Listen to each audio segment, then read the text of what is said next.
Nggak bisa dipungkiri, iPhone punya kemampuan gaming yang lebih superior daripada counterparts-nya di ranah Android. Gaming langsung on screen juga adalah hal yang super enjoyable yang sudah kita lakukan 4 years dengan iPhone sendiri. Tapi ada satu hal yang merupakan nilai plus dari iPhone dan juga iOS, yaitu supportnya yang cukup oke dengan sebuah controller. Kali ini kita berkesempatan untuk nyicipin salah satu controller atau gamepad terbaru dari merek Leadjoy dengan model name-nya M1B.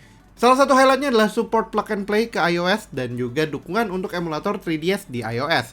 Seperti apa sih reviewnya? Let's check it out!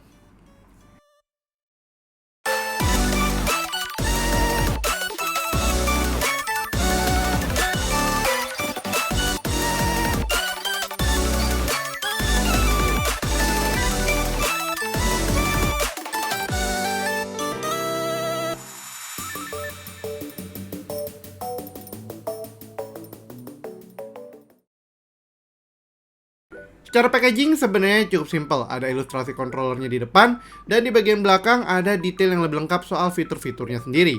Beberapa fitur yang langsung gue sukai adalah adanya dukungan untuk cloud gaming dan juga remote play, low latency karena ini plug and play via lightning port, dan juga adanya pass-through charging di sini. Sisanya ada sedikit technicals dari controllernya aja. Ke dalamnya dan kita akan disuguhkan packaging yang sebenarnya cukup premium dengan tali bumpernya yang membuatnya agak lebih suspended. Lalu ada buku petunjuk pemasangan dan pelepasan controller ini biar aman dengan iPhone kalian, serta adanya bumper attachment untuk beberapa model yang butuh sedikit bumper tambahan.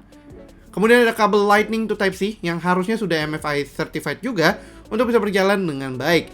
Cukup mahal juga ya, tapi niat diincludekan di sini. Lalu kemudian ada controllernya sendiri. Secara bahan dan build quality-nya, actually controller ini sangat not bad. Material utamanya adalah polikarbonat, memang belum sekelasan ultra premium plastik, but still okay. Dan tulang penyangga belakangnya cukup fleksibel untuk panjangnya, at least bisa muat iPhone Pro Max Series tentunya. Dan juga ini bisa dibilang cukup sturdy dan tahan tekanan agar tidak mudah patah. Feel setiap key press atau buttonnya juga cukup oke, walaupun material utamanya tetap masih juga plastik. Bukan soft rubber yang biasanya hadir di controller yang sedikit lebih premium. Namun presisi clickiness-nya sudah cukup oke, dan ada juga trigger L1, L2, R1, dan R2 yang cukup tactile namun belum terbuat dengan teknologi Hall Effect. Karena controller ini terbuat untuk iOS aja, terutama device yang sudah menggunakan minimal iOS 13, maka penghubungnya hanya via Lightning port aja.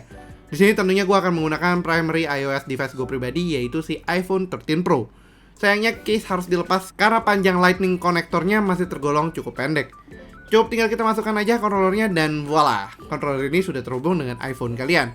Sedikit beda dengan iPadOS, home screen-nya tidak langsung otomatis controllable dengan sebuah controller, karena bahkan iPhone yang seri Pro ataupun Pro Max tidak bisa landscape mode lagi sekarang, tidak seperti Plus series yang dulu tuh bisa sebelum adanya notch di atas kepalanya ini. Satu assurance yang cukup oke, tidak ada flex yang membahayakan device yang bahkan base price-nya udah mahal ini. Untuk uji coba pertama, kita akan cobain menjalankan emulator 3DS di iPhone kita. Opsi emulator di iOS sendiri itu tidak seluas opsi di Android, tapi kali ini kita akan mencobain namanya Egg iOS, aplikasi yang bekerja sama dengan Leadjoy untuk membawakan experience dari Nintendo 3DS ke iPhone. Kalau misalnya kalian udah punya controllernya dan mau cobain aplikasi ini, feel free buat download dari link di deskripsi di bawah ya Googles.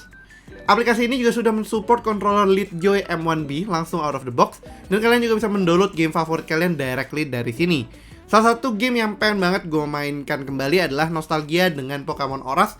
Namun uji coba pertama kita tuh agak sedikit gagal karena storage iPhone gue yang ternyata agak tipis dan tidak bisa menampung segitu banyaknya game. Ya, sebagai contoh aja di sini ada NFS The Run yang paling nggak bisa terinstall di smartphone ini. Jadi kita coba di situ dulu. Settingan split screen-nya actually cukup menarik dengan ukurannya yang bisa kita adjust on the fly. Experience racing gamenya di sini juga cukup oke dan bahkan tergolong smooth juga. Dan itu gue maksudkan untuk emulasi dan juga controllernya.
Gak cuma emulator sebenarnya, karena Genshin Impact di iOS sudah ada official controller support dan kalian bisa gunakan itu juga out of the box dengan Leadjoy M1B ini.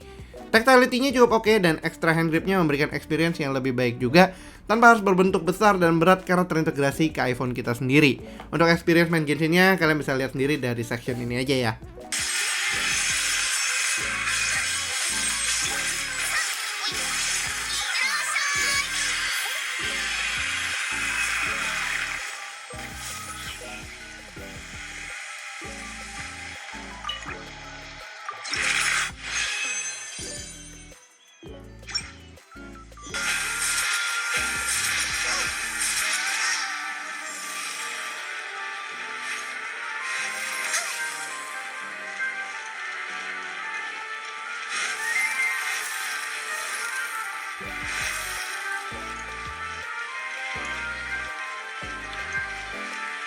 Nah, berikutnya ada pass-through charging yang tadi gue sempat mention, actually menolong dan memitigasi masalah dari sebuah iPhone sendiri yang tergolong cepat habis baterainya kalau dipakai main game. So, di sini dengan adanya pass-through charging, kalian akan dapat mengisi kembali daya iPhone-nya dengan sangat mudah.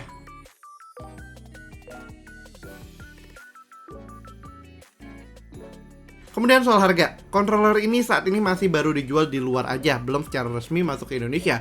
Namun kalian sebenarnya bisa mengimportnya untuk bisa memakainya di Indonesia. Berdasarkan harga AliExpress yang linknya bisa kalian temukan juga di kolom deskripsi, harganya berada di sekitar 68 US dollar atau sekitar 1 juta rupiah pas.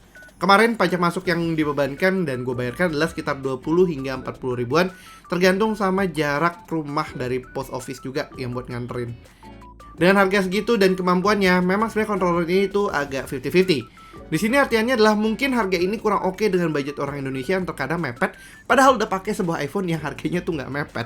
Minusnya juga adalah tendensi iPhone untuk panas sangat besar, sehingga controller yang tidak bisa dipasangin oleh cooler mungkin bakal sedikit kurang nyaman dalam long termnya, terutama saat gameplay yang cukup lama.